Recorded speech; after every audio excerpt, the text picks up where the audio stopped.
Guys, magandang gabi. Di ko inaasahan. Si kaibigan biglang dumating ngayon dito po sa sala, no. Mayroon lang pong impormasyon po na ipaabot si kaibigan sa inyo para marinig po. Pakinggan lang niyo mga idol para po ito sa inyong kaligtasan. May sign po mga idol. Kaibigan, grabe, nagkulat ako. Ano po ba ang nakita niyo? Ha? Kailan lang? Patay. Mga idol, pasensya na po, no? Masamang balita. tatlong bisis ngayon ang paggalaw sa lupa, mga idol. Laging tandaan po ninyo na mag-ingat lang po tayo lagi, araw-araw at gabi, mga idol. Huwag lang po tayo magpapanik kapag nagkakaroon po ng pagyanig.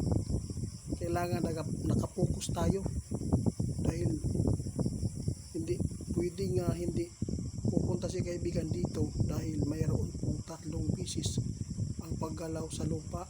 Ibig sabihin nito, posibleng may lindol na mangyayari sa linggong ito. Lunes po ngayon, mga idol, Lunes. Kaya tatandaan natin, ha. Ngayong Lunes, alas 7:30 ng gabi, gumalaw.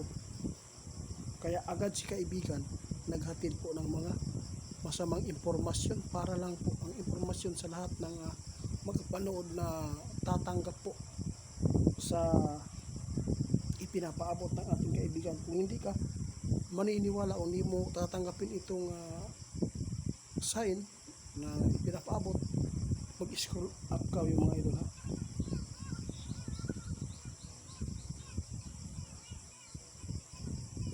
Nako, medyo may kalakasan po ito, kaibigan. Guys, wala pang napababalita, ha, na may tumapat na sa Indonesia.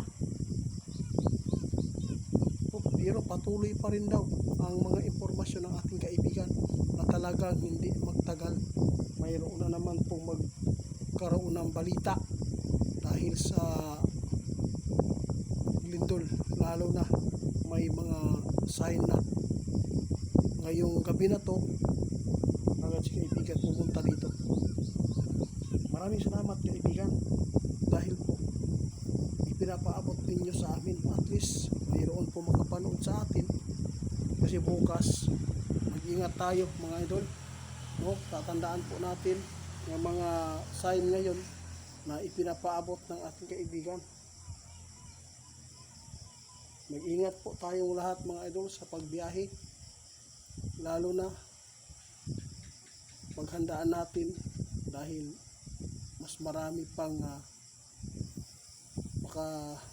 makasagupa, no? Marami pang mga lugar na makasagupa ng malaking baha dahil sa ulan.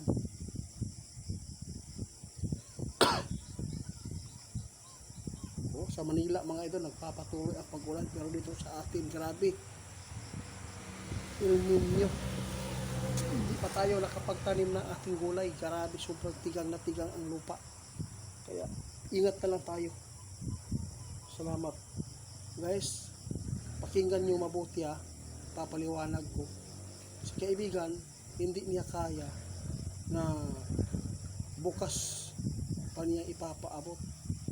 Kaya agad-agad siyang pumunta dito sa atin para ipaabot itong nakita nilang sign. Kasi kaninang umaga may nag-request kung mayroon po bang lindol ngayong Lunes. Wala po silang nakuha informasyon, kaibigan, kaya ako na lang po ang tumawag. Pero ngayon nangyari na, may sign na 3 bisis. Alam na po nila yan, kaibigan, kapag ganito po ang mga sign, may lindol talaga na mangyayari. Mga idol, salamat tayo